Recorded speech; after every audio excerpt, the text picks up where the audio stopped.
The following is a sponsored episode.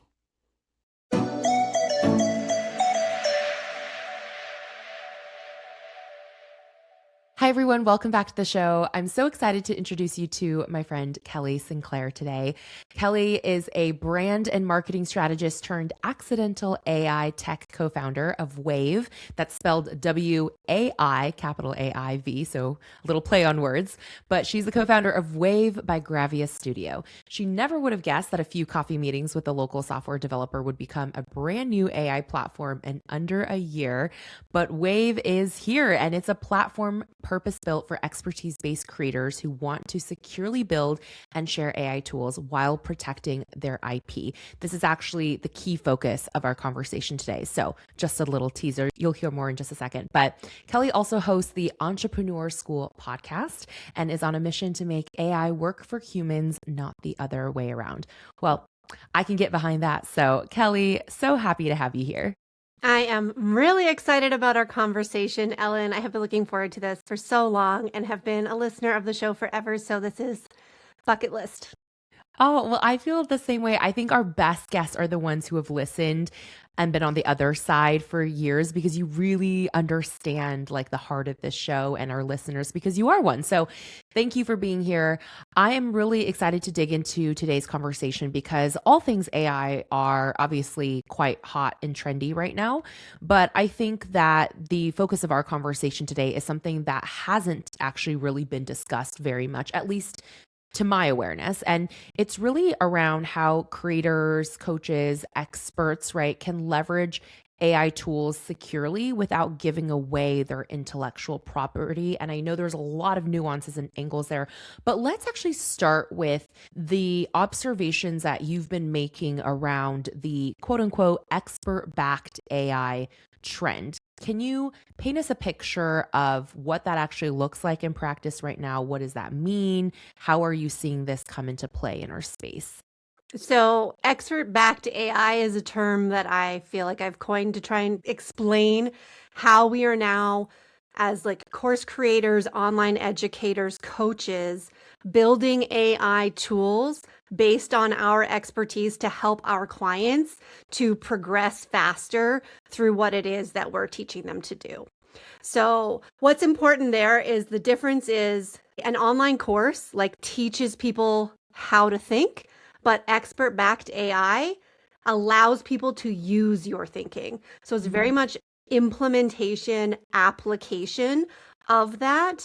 And it's really, really helpful. And it's just becoming more prevalent. It's becoming something that people are expecting as part of programs that they might be investing in. They want to be able to do things faster, right? I've looked at some research that showed the completion rate for online courses is like under 20%. And, we all have our online course graveyard. We bought it. We wanted it. We didn't do anything with it. Versus if you have an AI tool that's helping people to implement what you're teaching, the results and the execution is like 80%. So they're getting a lot further faster. That's incredible. I mean, such a huge differential, right? With that additional aid. I'm kind of curious. And you can either pull from like personal examples of programs maybe that you've been in, that you've seen done this well, or maybe just examples from peers that you've kind of, seen offhand. But I'm curious, what are some of the best examples of AI, like supplemental tools that you've seen in programs that you've been a part of or have observed that do help accelerate people's application or implementation of what they're learning in the course? Well, this is actually like my journey into this business that I'm in now, and why we even built wAIv in the first place was a result of me exploring AI and trying to figure out how I could help my clients with brand and marketing to get further faster. So we would sit and we would create all of these amazing strategies, but a strategy is only good if you implement it, right, Ellen? So here's the strategy, here's the visibility plan, here's exactly what you should do for your business, is how I was working with my clients. And then they'd be like, cool, and not do it.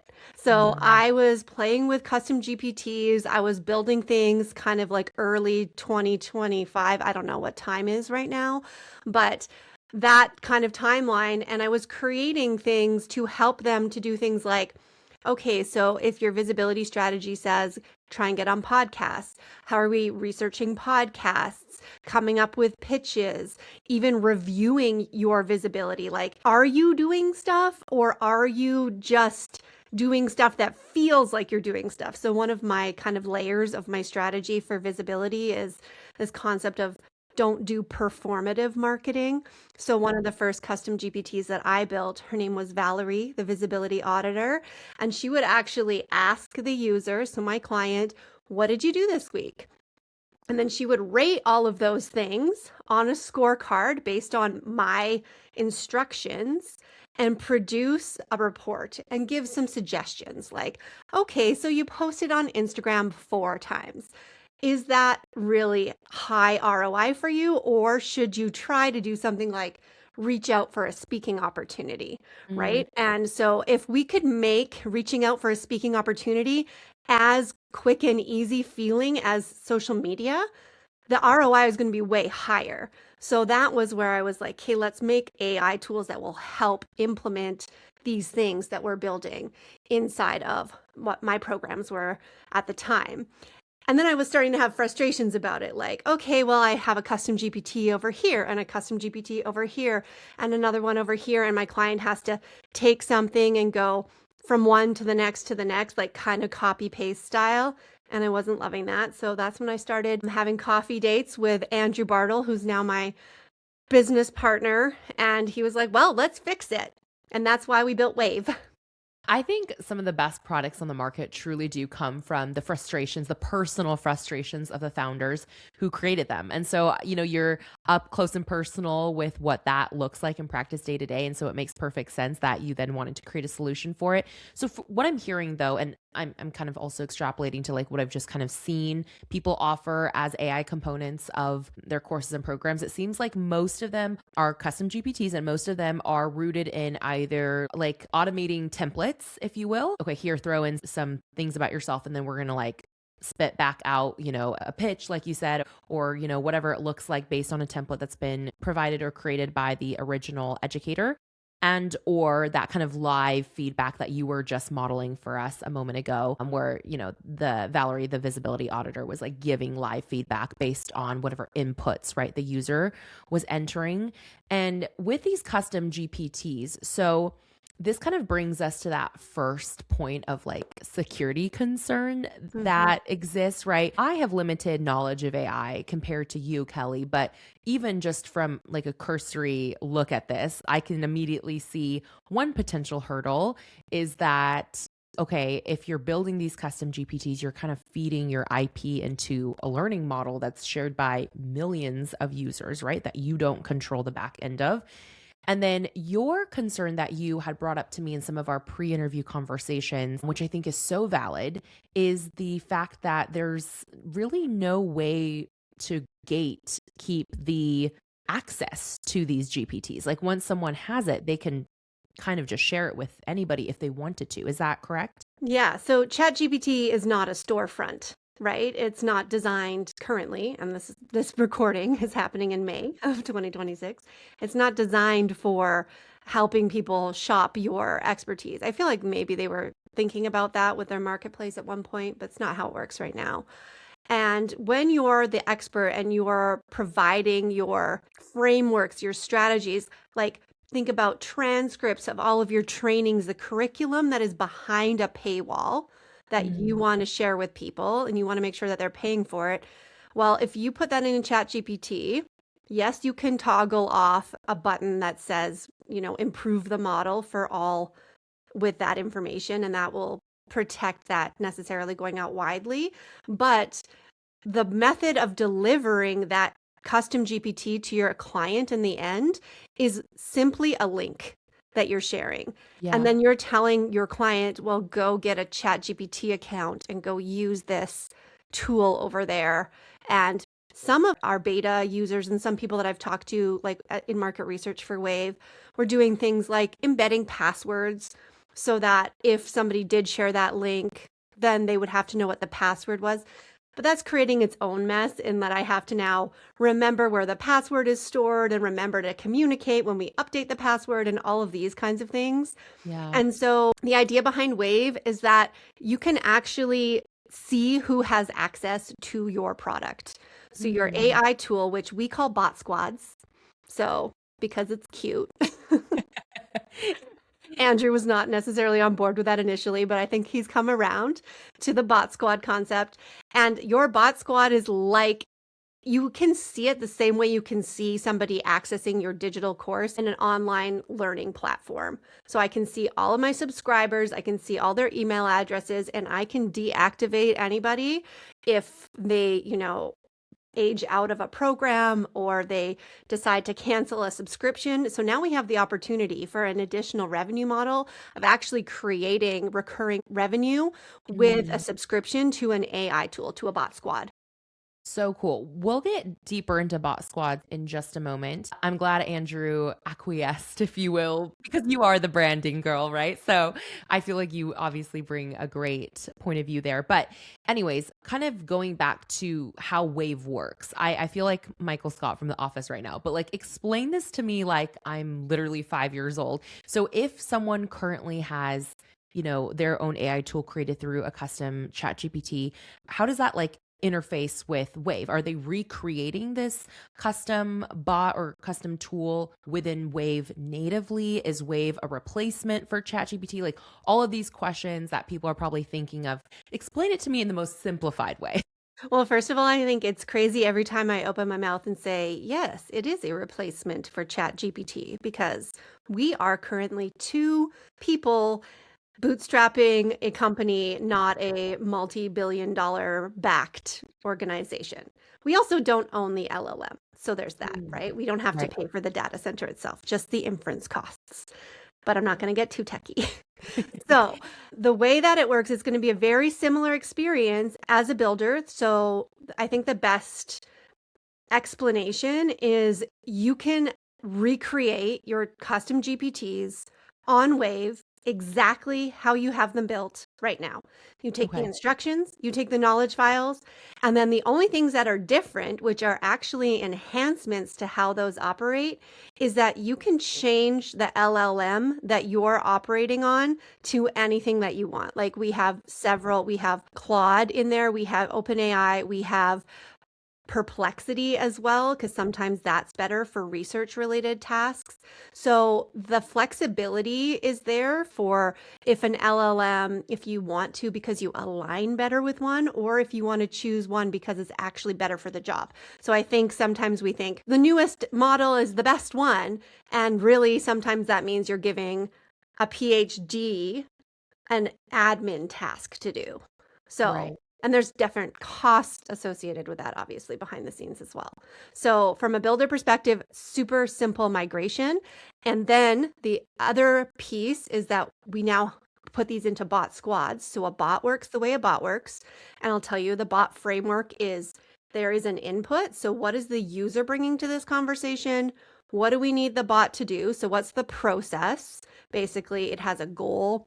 It has materials that it's pulling from. So that's either your reference documents or potentially external sources you want it to look at specifically to do its job to synthesize. And then what is it going to spit out? Like what is the output to the user? So that's kind of the process that we think about for both a bot and a bot squad, because that's just multiple of those in the same process.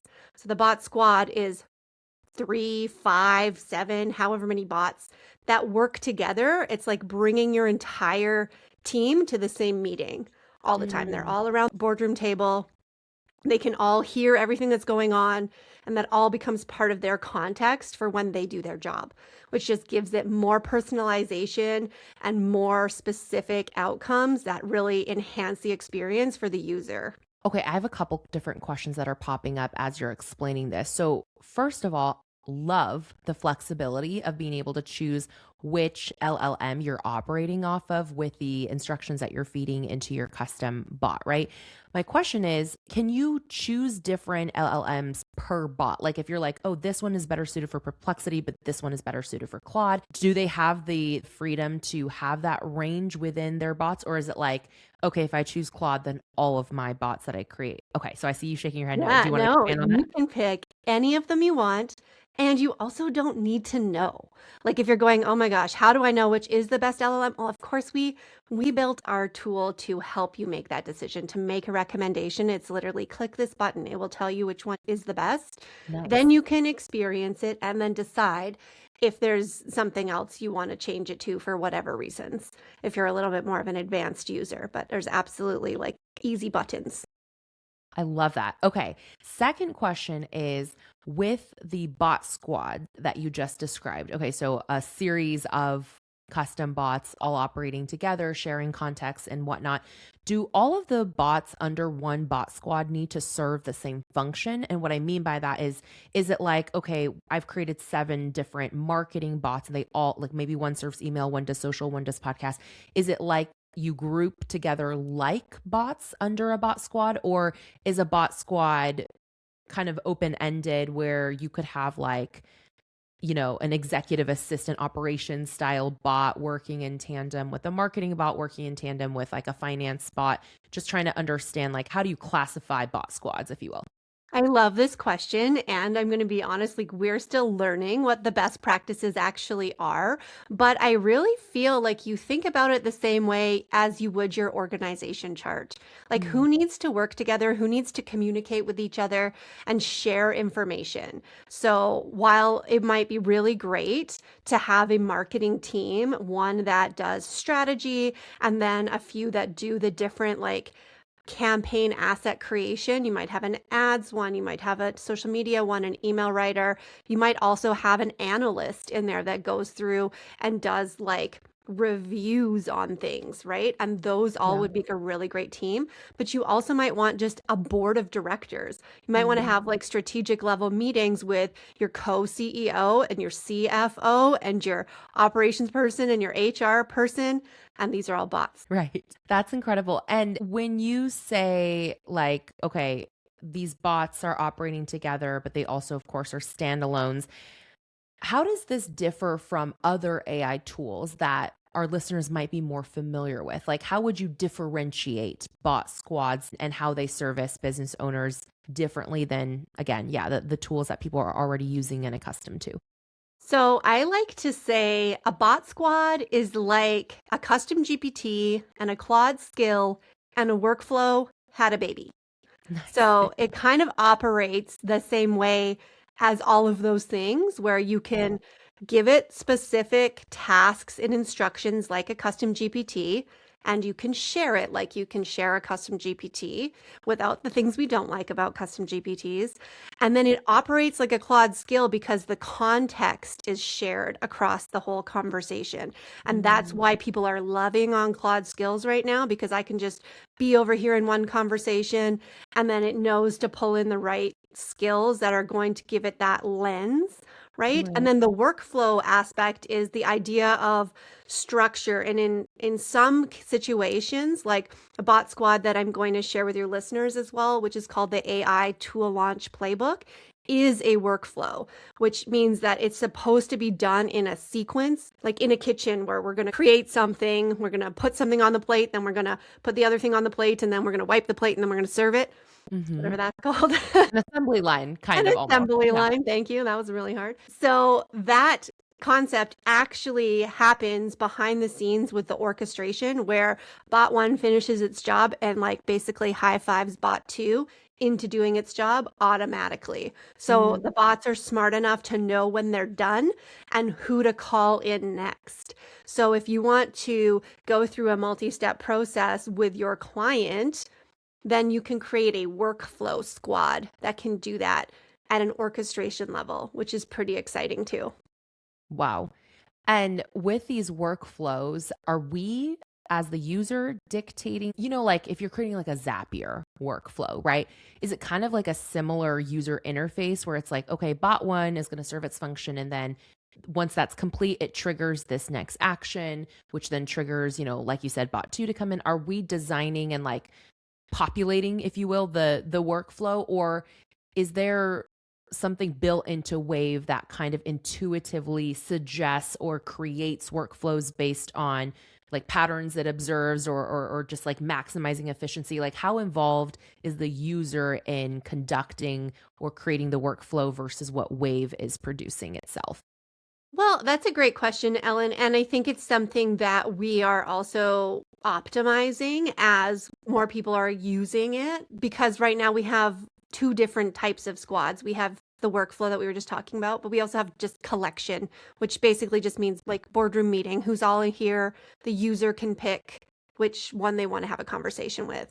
If you want it to like operate kind of fancy, there is just a couple of settings that happen behind the scenes. And we have a really amazing support agent like chatbot, but not your average chatbot. Her name is Splash, and Yeah. she actually has visibility into where you are in the platform when you start engaging with her.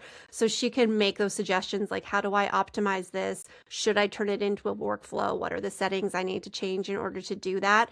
And it's just a few tweaks. Gotcha. Okay. Thank you for explaining that. I feel like there's just so many like little nuances or like nitty gritty to understanding how different AI tools and AI platforms work. On the other side, on like the student side, or whoever might be using these tools that coaches and course creators are making within wAIv, how does it work for them? Because like you said, one of the issues with custom GPTs is that you give the link to a student or a client, and then you're like, okay, now you got to go create a chat GPT account, and you probably might have to pay for one to utilize, right, whatever they're trying to use. Is it the same way for wAIv? Can people access whatever wAIv based tool without a paid subscription? Is it always a paid subscription? Like, how does that work? Well, that is something that we really are prioritizing as we start onboarding clients. Our creators are the clients who are building their bot squads to give to their students, their clients, right? So we know that our creators care about their client experience a lot, and making sure that that is a really positive experience. And we also know that we don't want to add friction points to our clients, our creators' sales process. Hmm. So, as of right now, and this maybe will change when we are, as popular as ChatGPT, but in the meantime, you as a creator can build a bot squad on wAIv, and your subscribers do not pay us. Wow, that's that. I mean, oh my gosh. I feel like that removes so much friction to your point in the client experience. And that alone, I feel like, is a reason for so many creators and educators to try wAIv, right? Like that is such a huge value proposition and value add. With the creator side, are you planning to make wAIv like a tiered pricing plan where within each tier you can have up to a certain number of bots or up to a certain number of users that they can then share, Mhm. the tools they create, because you are actually allowing them to see who has access? Like what is your philosophy on that? Yeah, that's definitely part of building a tech company from the ground up, is seeing what the experience is, what the usage looks like, how that is creating costs for us, and where the real value is for our clients. And all of those Mhm. things are being considered as we roll out different levels of access and subscription tiers, essentially, the way that you are used to seeing other SaaS platforms have those things. Yeah. No, absolutely. I'm always so in awe of tech founders. I feel like of all the types of startups that one can create, I am most in awe of tech founders. I think it's just there's so many factors to consider, and I feel like it's like way above my head. But I love that you're creating a solution with this specific like niche of people in mind, the course creators, the coaches, because I feel like it's such a big segment, right? But not a lot of tools are catered specifically to the industry. And you being in that industry or having come from that industry, I feel like puts you in a unique position to really understand the pain points better of like what your peers are needing and to be more open and collaborative in that feedback cycle, which is why I was so excited when you were talking about starting wAIv and everything there. I want to circle back for a moment to some of those earlier security points we had mentioned. You said if someone migrates their custom GPTs to wAIv and they're now giving out access, they can see who is accessing it, because I'm assuming the people, even though initially they might not be paying wAIv directly, they're still creating an account, right, on wAIv to be able to access the tool. So what other security pitfalls are entrepreneurs not thinking of when it comes to protecting their IP and the way they're currently using AI to distribute their IP? Yes. Well, okay. I want to say one thing about the account creation for the clients. We are building a co-branded experience. So Ooh, essentially, when you send out the link to your bot squad on wAIv, they land on a page that very clearly says this is the Cubicle to CEO bot squad and also wAIv on it. So it doesn't just kind of feel like a disjointed entry point into that either. So we're looking at all of those kind of brandable, white labelable ways of actually using it love that. as well. So security stuff. Lots there's that we could get into like some hot takes and a few like contentious things to think about because honestly, Ellen, how long? I mean, I've been in the online business world for about 9 years, like since 2017 Yeah. now. And we have heard like the philosophy was always give away your best stuff because people are going to still need you to implement it. Hmm. Is that still true? Like, how is that still true? How has that changed now that you're giving away your best stuff and people are able to take it and use AI to try and implement it Right. without you? Some of the people that we've talked to who are our clients have said, literally, I can't even believe people like admit this out loud, but like in a conversation with one of my beta clients, she had somebody say, I don't need to be in your membership anymore because I'm just going to take your worksheets and everything and feed it to my AI and then do it myself. She's Oh, like, wow. That's pretty bold. why? Like, well, yeah, exactly. If you're going to do that, why are you telling somebody that? But that's the kind of thing is like your stuff is out there and it can be taken and interpreted. So I feel like it's important that we highlight in this conversation the awareness that's needed from the user, the end user. So if we're Mm, thinking about how we as individuals use AI and how we want it to help us, like the difference between generic AI and expert backed AI, to kind of come back to that conversation at the beginning, is that you're getting kind of like whatever the LLM has determined from a pattern recognition and from its training is the best practice versus somebody's specific learned experience, strategies, and frameworks and how they approach it. Right. So think about how you're wanting to use it yourself, like the lens of, asking generic AI for tips around sponsorship and how to land brand deals is fine, but I'm going to get a way better result if I have Ellen's sponsorship bot squad that helps me map out all of the pieces based on your experience and your philosophy and how it's worked for you. right. Right. No, that makes complete sense. It's that I think it really does come down to in the age of AI, we have to think about the things that in a way like AI can't recreate out of thin air. And those are exactly the things you mentioned, like the lived experiences, the specificity, the point of view, like your unique perspective on things. So I think those are all really important. Is there anything else that we're missing from a security standpoint that we haven't covered? I know you mentioned you have some hot takes. I love your hot takes. So if there's any that you've held back on, please don't.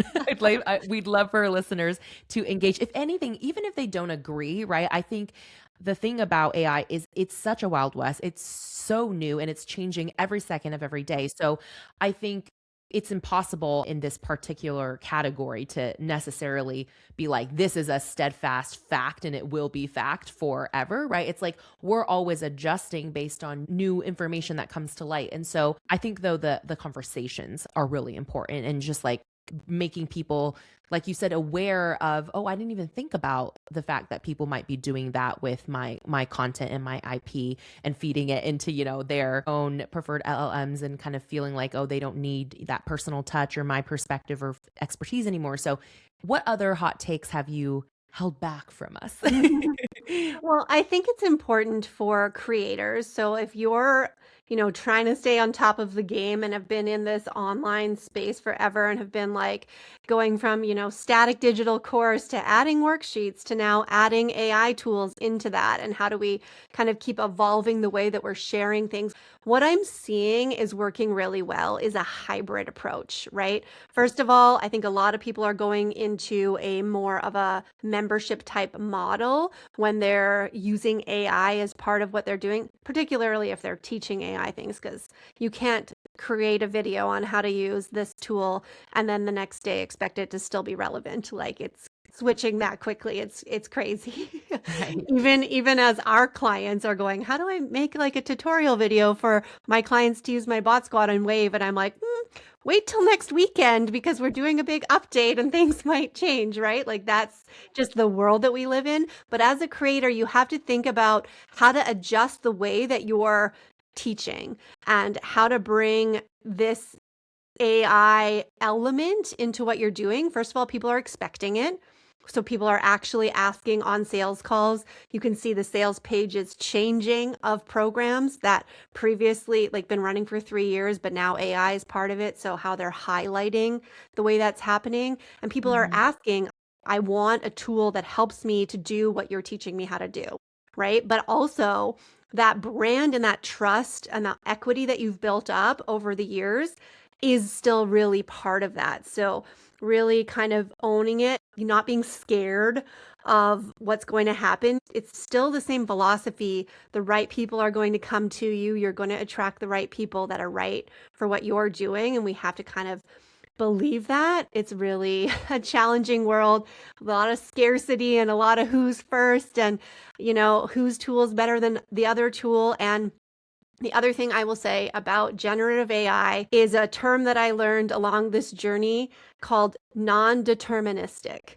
So as opposed to software, which theoretically you build the software, you know what it does, it always produces the same results. Right. Non-deterministic means you have two elements of variables every single time this tool is being used. And one of those is the user and what they're bringing to the conversation. And the other is the AI, because it's going to respond differently as well. So we've already seen in our beta clients rolling this out to a handful or a dozen people, how their bot squads are responding differently, even though it's like, this is the same kind of data that's being brought in, it's being analyzed, and what's happening differently, right? So as an Enneagram 8, I like to control things, and it's really hard. It's really hard to control what's happening with the bots. So that's another reason why it makes a lot of sense to create a hybrid structure in your business where you are able to like look at the outputs that your clients are getting from their AI tools, and then just use your humanness to add that layer of nuance and strategy and depth. And again, this is part of even why we named wAIv. It's about depth. It's about flow. It's about like how creativity happens when you are blending AI and human together, not replacing you as an expert. So interesting. And I think that's such a beautiful take, right? Because all the people who I know in my life who use AI best, they've never lost that human touch or human element. Human creativity is one of those things that's like, you can't really ever fully replicate it, right? There's patterns and there's certain things, but like you said, there's so many individual factors that add those layers of variability. And so that's a really interesting perspective. I like how you kind of delineated between software and what you're seeing happening within these AI bots. And who knows, like in the next 5 years, where that will continue to grow. But for our listeners who are, curious about trying wAIv and are like, okay, I'm understanding now why it's so important to protect my IP and to make sure that, there's so many things we can't control, but we can control like who is accessing what we're building and making sure that we're delivering the best, like you said, holistic client experience for our end users. Is wAIv still in beta? And if so, how can people be next in line to utilize your platform? Yes, so we have lots of very exciting ideas about how we are expanding our beta to more creators. We are currently, as of the time of this recording in May, doing a very small group to go through it, and we love them so much for doing all of the like pressure testing with us. And I also am inviting people to subscribe to our AI tool launch playbook, which is essentially an experience of a bot squad that will help you identify your own bot squad and how to create that. So that'll get you into our world. If you subscribe there, I'll give you a special link, Ellen, to share with the listeners so that they can go in and grab that and then be part of being first in line on how this rolls out. Because like I said to you when we were talking, how do we have this conversation, 2 months in advance of it going live because so much changes. So hopefully there's an exciting update to share. Come find me on Instagram at Kelly_makes_wAIv, and we'll see where we are at. I love that you're providing this tool so that people can experience the end user side. I think that's so important for me. Like when I'm thinking about what platforms to host different tools or processes or whatnot on, it's so important that I get to experience the flip side first, because like you said, so many creators, they really do care about like that beginning to end experience for their clients, their customers and students. And so I love that we'll get to experience that on that side, and how genius for it to be a bot squad that helps us figure out what can our bot squad be, right? Like what's our unique thing that we can pull out and create on wAIv. So that's excellent. At the very least, you guys make sure you subscribe to that. We'll make sure the link is below in the show notes, because you've just got to explore. You've got to be on the other end and experience what that's like for yourself first. So that link will be below. Also, if you want to check out wAIv and what they're up to, wAIv-ai.com.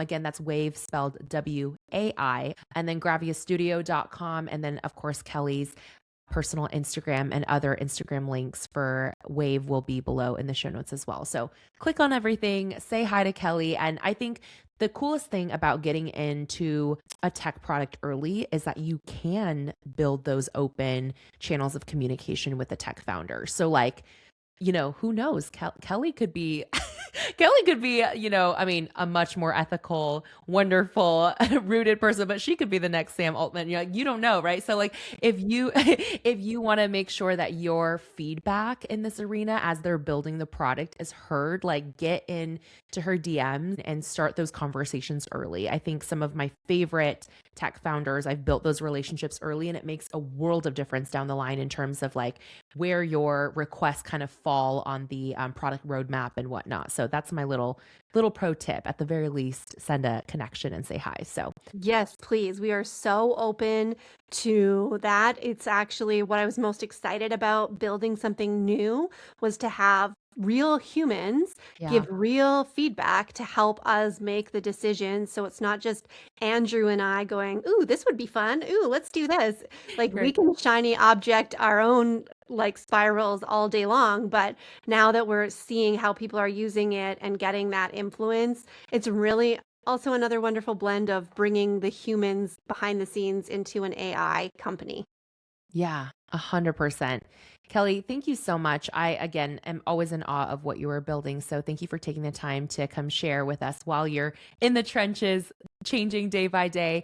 And thank you all for tuning in. As always, we will catch you in next week's episode.